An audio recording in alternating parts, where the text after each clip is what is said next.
Welcome back to Ghost Pirate Entertainment. I'm your host, Kanan Becker, and today we talk about A Quiet Place 2. And real quick, before we get into this review, if you could hit that like button, because that really helps this channel out so much. And with that, let's get to this review. So I just got back from the theaters, checking out A Quiet Place 2, and I gotta say, you definitely need to check this movie out, especially if you're a fan of the first one, because this really is a part 2. It's not like a standalone movie like you'll see in a lot of sequels where you could just watch that one and not so much have to see the first one. This is one where you have to see the first one. The other thing is, I really recommend seeing it on as big of a screen as you can with the best audio that you can, because it is really amazing to see a movie like this where the majority of the film is quiet. If there's any sound at all, it's very little, and then all of a sudden, these huge moments, you'll have some loud sounds of a monster or whatnot. So seeing it on a big screen with these huge monsters in your face and dead silence to all of a sudden these horrific sounds, it is an experience, and it is one I do highly recommend. But here's the thing, if you want to look at this as its own movie, which I find almost to be impossible, because it really is, like I said, a two-parter, you know, but if you do hold it on its own merit, I just don't think it's as good as the first one. There was just so many moments in the original that were absolutely just breathtaking and basically ripped your heart out and threw it on the floor. I mean, it was a really intense movie. This one, don't get me wrong, has a lot of emotional scenes, a lot of powerful scenes,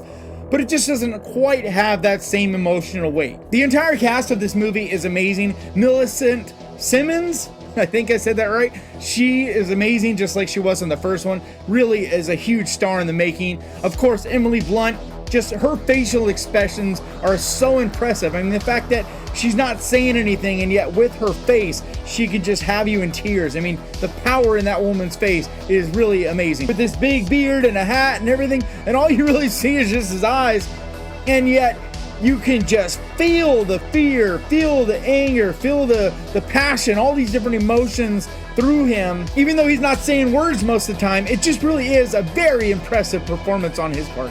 Another thing that is a huge star in this film is the attention to detail, because the first movie was on a much smaller scale in a much more small areas. Basically, the whole thing takes place, for the most part, in that one location. This movie is a much bigger location with a lot of different sets and a lot of different things going on, but yet I never felt like the detail wasn't there. Every single scene is just so intricate with so many working parts, and I absolutely love that about this as well. Once again, this is an absolute thrill ride, and if you are a fan of the first movie, I feel like it is a must to see this one. I feel like once you see this, you'll get what I'm saying, but it really is like one long 3+ hour movie with just 2 separate parts, because they really do feel completely fused together, and it really works really well in that way. But if you haven't seen the first one, I don't really recommend seeing this, because you really do need to see all the setup and all the emotional connections and all those things that were in the first one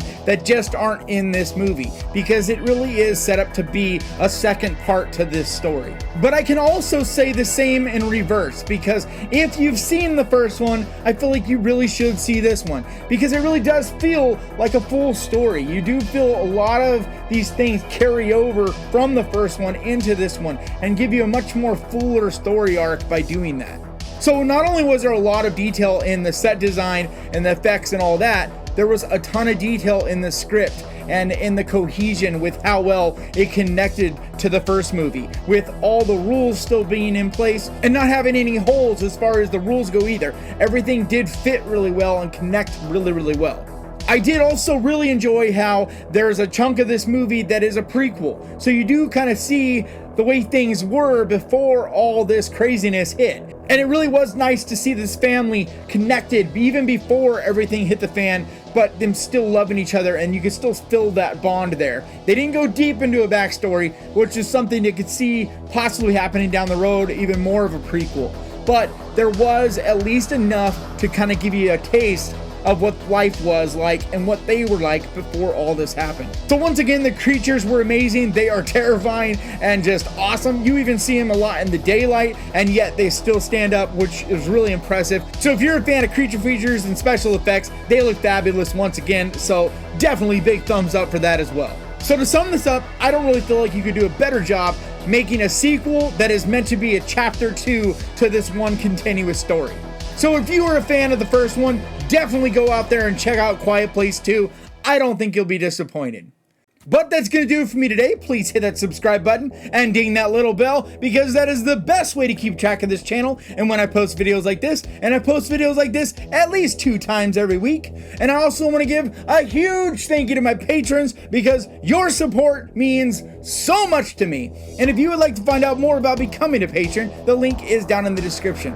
And like always, thank you so much for watching. Please crush that like button. And remember, guys, horror can be fun. I will see you guys next time.